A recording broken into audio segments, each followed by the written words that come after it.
మావోయిస్టులు ఆయుధాలను అరణ్యాన్ని వీడి జనజీవన స్రవంతిలో కలిసిపోవాలని రామగుండం పోలీస్ కమిషనర్ అంబర్ కిషోర్ జాబ్ కోరారు. పెద్దపల్లి జిల్లా రామగుండం పోలీస్ కమిషనరేట్ ఆవరణంలో సిపి ఎదుట 8 మంది మావోయిస్టులు లొంగిపోయారు. ఛత్తీస్గఢ్ తెలంగాణ సరిహద్దుల్లో మావోయిస్టు మిలీషియా కొరియర్ సాంస్కృతిక విభాగం లోకల్ కమిటీలో పనిచేసే వారుగా సిపి చెప్పారు. మావోయిస్టు ముఖ్య నేత శ్రీకాంత్తో పాటు మరో 7 మావోయిస్టులు లొంగిపోగా అందులో ఒకరు మహిళా మావోయిస్టు ఉన్నట్లు ఆయన తెలిపారు.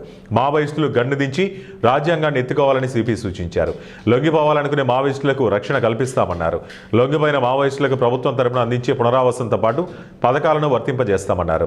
రాజ్యాంగం ద్వారానే ప్రతి ఒక్కరికి న్యాయం జరుగుతుందని, హింసను సృష్టిస్తే నేరస్తులవుతారన్నారు. ఊరు వద్దు ఊరు ముద్దు అని ఆయుధాలను అజ్ఞాతం వీడి జనజీవన స్రవంతిలో కలవాలని సిపి పిలుపునిచ్చారు. లక్ష్మీపేటలో ఉండేవారు, వారికి పాత హిస్టరీ ఉంది.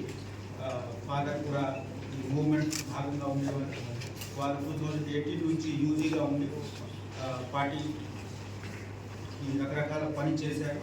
వారు ఛత్తీస్గఢ్ రాజ్యం సంబంధించిన బీజాపూర్ డిస్ట్రిక్ట్ గంగళూరు మండల్కి గంపూర్ విలేజ్ వారు ఒక 7 మెంబర్స్ ఇంక్లూడింగ్ ఒక లేడీ పార్టీ మెంబర్ కూడా ఈరోజు మా దగ్గర సరెండర్ చేసుకున్నారు. వాళ్ళు మల్టిపుల్ ఈవెంట్స్లో పార్టిసిపేట్ చేసి మావోయిస్ట్ పార్టీలో పార్టీ కార్డర్లో పార్టీ మెంబర్స్గా, ఇంటెలిజెన్స్ గ్యాదరింగ్ టీమ్ మిలిషియా కమాండర్గా పనిచేశారు.